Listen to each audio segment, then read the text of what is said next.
Welcome to another episode of Tim Talks, where we talk shop. Today I'm with Luis Rodriguez.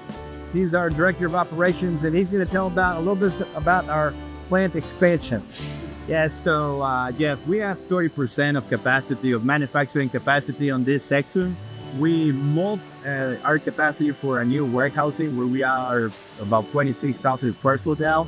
And this new capacity, we have the ability to add another 8 to 10 machines. We installed our new crane system on this section.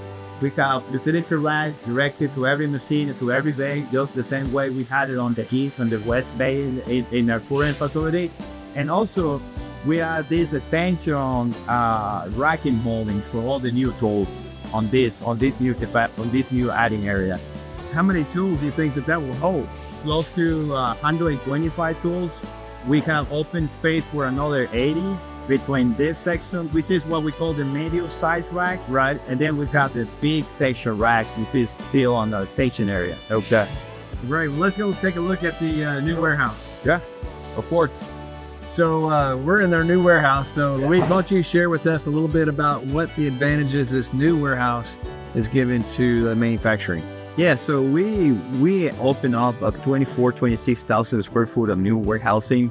We have the ability to use turret forklift because we need to use or utilize all the space in the new warehouse and go high. We have a high permit.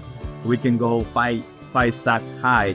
This has been very amazing because we now separate all the raw materials and receiving into one section, and we have pretty much separated from our manufacturing products the receiving from the shipping. So it makes everything easier. We sometimes used to handle between 8 to 9 trucks at one point, and now there is trucks coming from receiving and trucks coming from shipping. It makes it so easy for us. So it just separates so that the trucks for receiving come to this side of the building, shipping goes that side. Exactly. Right. Great. That makes it very easier. Right.